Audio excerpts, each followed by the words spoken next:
In addition to your really incisive commentary, the clothing has been part of the whole shtick. Can you take me through how that's played a factor in the legend of Don Cherry? Well, when I coached, I used to wear a lot of plaid, and they used to write it up in the. I did it, but it just happened to have the plaid, so I used to change the plaid. Then I got into television, and I thought, well, if they like it there, and the kids get it like it, I used to wear crazy ties and stuff like that. The kids seem to like it, and I buy the Fabricland. I buy it at Fabricland, I told you, and so I have a lot of fun with it. I'm rather subdued today. How many total suits do you think are in the closet right now? Gee, I swear to God, I don't know. Ties, but I have fun with it, and I don't wear them very often. I wear them maybe once, and then I made 2 or 3 years, and they think it's brand new. So I got a brand new one coming for Saturday night. Well, one of the strengths of you is your ability to not be afraid to critique and tell it like it is. Tell me how important that's been. Well, I didn't realize that, but I think I know hockey. There's a lot of people know more about hockey, and when I say about, they know the names and they know the stuff like that, but not too many people know hockey. Yeah, let's face it. I was coach of the year in the American League and the National League, and coached the Bruins, so I know what I'm talking about, and I think that's what people have. I think they like the suits and stuff and everything, but if you know what you're talking about, you have confidence. And I remember the very first time I went on television, I said, well, I think they'll make the playoffs. And the guy came in, Ralph Mellenby, who was the head of hockey, banged the table. He says, you don't think, you know. So how do I know? He said, doesn't matter. If you're wrong, people will like it even more, the better. He said, from now on, you say it the way it is. And I said, okay, well, that's the way you want it. He's the boss. And that's how it started.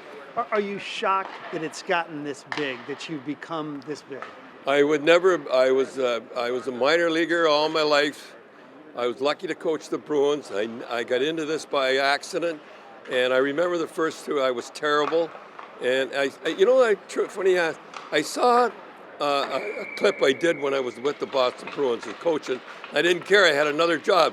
I said, why don't I go back and do it that way? And that's exactly what happened. So I've been at it a long time. If they don't like it, then down the road and see you later. So that's the way I look at it. Who are you surprised in terms of a huge name that you couldn't believe, man, they like me or they know who I am? Because everybody knows who you are.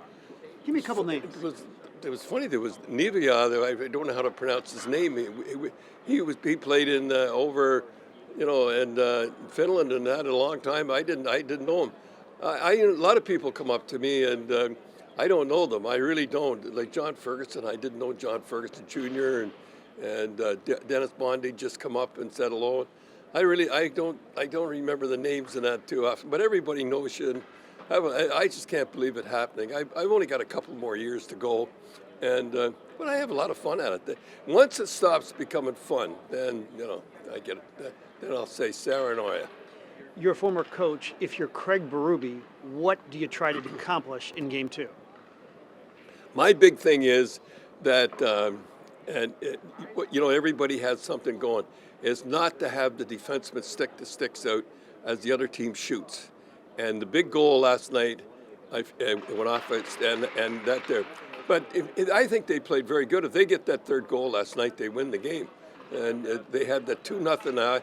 I said about 30 years ago, the worst lead you can have is 2-0 because you don't know whether to forecheck or you don't know whether to back, so you stay in the middle, and that's what happened at 2-0. So I think they're playing great, and they got mostly Canadians, so this is tough. The Boston Bruins and St. Louis, this is the first time in 30 years that I've been doing it that I hope both teams win the thing, and because I like them both. So you still think the Blues are just fine? Oh yeah. Hey, listen. If they get the third goal, I mean, they got to steal one game in here. That's the main thing. And that goaltender they have is fantastic. Yeah, I picked him as rookie of the year. Ron didn't, but I think Peterson or something. Anyhow, I picked him. He's fantastic, and I think the guy hadn't stuck his stick out, he would have had that second goal in his hip pocket. So they were lucky. The Bruins were lucky last night. They get that third goal. They'd have won the game, St. Louis for sure. Final couple thoughts. The officiating, sometimes I don't know what a penalty is, some of the stuff going on. Well, I tell you a story. The Boston Bruins interviewed Peter McNabb, and he played for me. And he said, when you get into the playoffs, he says, what's the hockey like today? He says, it was big boy hockey. They did let it go before. When you got in the playoffs, boy, I mean, they never called penalties. It was war. And I think it's tough on the referees now with the videos and everything like that. They never had that before, but they have the videos and stuff like that, and everything. They have a tough time. And my big thing is, I think there should be somebody in the building when the puck, like Marlboros in the American League were put out, but it's hitting the screen and they didn't even see it. So I think there should be somebody telling them that this goal, and because that goal wouldn't have counted. It gets kind of intricate, but I really believe the referees have a tough time now with all the video replays.